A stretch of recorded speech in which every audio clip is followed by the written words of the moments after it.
이틀에 걸쳐서 무려 10,000명의 인원이 동원된 금수원 압수수색. 어젯밤 별다른 성과 없이 모두 끝났습니다.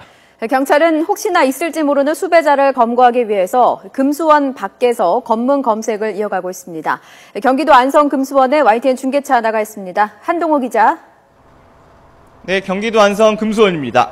네, 압수수색 어젯밤까지 이어졌는데요. 지금 금수원 분위기 어떻습니까? 네, 이곳 금수원은 다시 적막한 시골 마을로 돌아간 듯한 분위기입니다. 어제까지만 해도 이 금수원 정문 앞에서 일반인들의 출입을 통제하기 위해 서 있었던 전경 수십 명의 모습은 단 한 명도 보이지 않는 상태입니다. 대규모 경찰 투입을 위해서 이곳 정문 앞에서 철거됐던 중앙분리대는 여전히 없는 상태인데요. 반으로 잘려가 나간 이 중앙분리대의 모습이 앙상해 보일 정도입니다. 이 금수원 앞에서는 일부 취재진과 그리고 금수원 관계자 한두 명이 정리를 하면서 일반인들의 출입을 통제하는 모습을 보실 수 있습니다. 이 금수원 안팎에서는 이 금수원 안이 아니고 금수원 바깥에서는 경찰 인원 5개 중대 450명이 지금 투입된 상태인데요.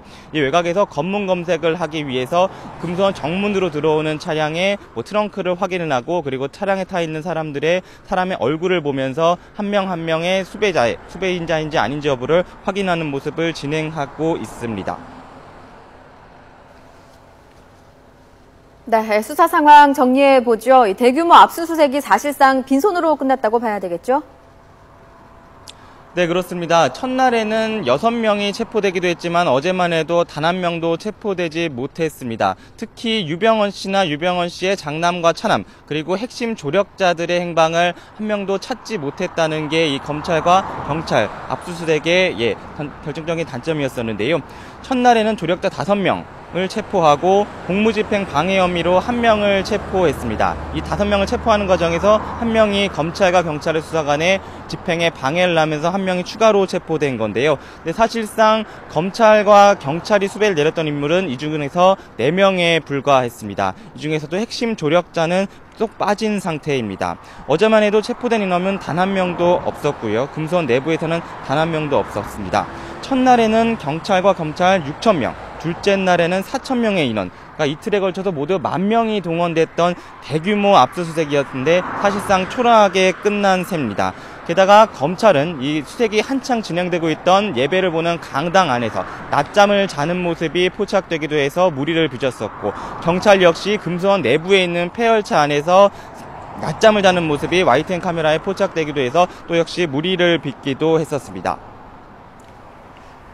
네, 이렇게 이틀 동안 10,000명이나 투입된 압수수색 과정, 검찰이 확보한 증거 어떤 게 있습니까?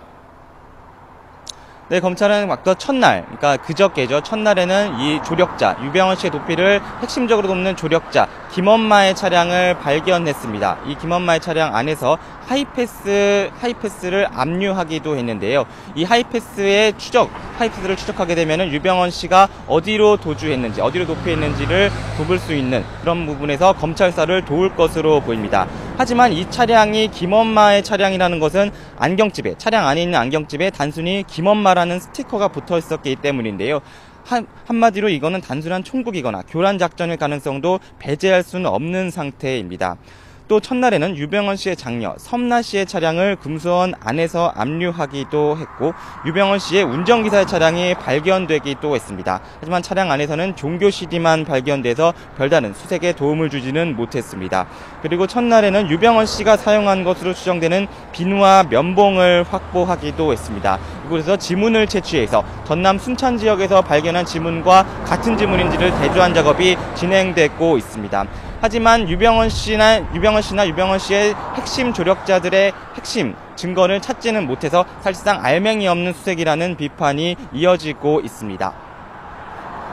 네, 이번 압수수색의 최대 관심은 아마 이 부분이었을 것 같습니다. 그동안 유병헌 씨를 비롯한 수배자들이 금수원 밑에 땅굴이 있는 게 아니냐 이런 의혹이 끊임없이 제기돼 있었는데요. 은신처의 존재가 확인이 됐습니까? 네, 검찰과 경찰이 이틀 동안 압수수색을 했지만 찾지 못했습니다. 저 역시 검찰과 경찰과 같이 어제 그리고 그제 이틀 동안 금수원 안에 들어가 있었는데요. 사실상 땅굴이나 은신처의 존재는 발견하지 못했습니다. 이 금수원 안이 축구장 30개에 달하는 방대한 넓이입니다. 사실상 10,000명의 인원이 투입되더라도 투입되더라도 이곳을 수색하는 건 사실상 한계가 있을 수밖에 없는데요. 이틀에 걸쳐서 탐침봉과 굴착형 탐지기, 음향 탐지기까지 총 동원돼서 검찰과 경찰의 수색 작업이 이루어졌지만 벙커라든지 땅굴라든지 이런 의혹이 제기됐던 부분은 하나도 찾지 못했습니다. 특히 어제 오후에는 유 씨가 거주하고 있던 인근 숲에서 지상으로 올라온 기다란 회색 파이프가 발견되기도 했는데요. 이것이 땅굴이 아니냐, 은신처가 아니냐는 의혹이 숱하게 제기되기도 했지만 어젯밤 소형 카메라와 내시경 장비로 확인한 결과 오폐수 탱크 환기구로 판명되기도 했습니다. 네, 그렇다면 앞으로 검찰 수사 어떻게 진행이 되는 겁니까? 네, 어제와 그제에 걸쳐 이틀에 걸쳐서 검찰과 경찰이 압수수색한 증거를 토대로 계속 수사는 이어지고 있습니다. 하지만 이틀 동안의 압수수색에서 확보한 증거자료들이 이렇게 핵심 증거자료들은 확보되지 않은 상태라서 압수수색 전과 그리고 압수수색 후에 검찰 수사는 크게 다르지 않을 거라는 전망이 이어지고 있습니다. 사실상 수사는 답보 상태에 빠지고 장기화 가능성도 배제하지 못하고 있는데요. 앞서 말씀드린 것처럼 이 금수원에서 확보한 유병헌 씨로 추정되는 지문과 그리고 순천에서 발견된 지문을 비교 분석한다면 실마리를 찾을 수도 있습니다. 이 지문이 같은 지문으로 확인된다면 유병헌 씨가 밀항을 하기 위해서 순천으로 간 게 아니냐는 의혹을 뒷받침해주는 증거가 될 수 있기 때문입니다. 하지만 이틀 동안의 수색에서 별다른 증거가 없기 때문에 압수수색 이전과 지금의 검찰 수사는 별다른 차이가 없을 전망이 우세하고 있습니다. 지금까지 경기도 안성 금수원에서 YTN 한동우입니다.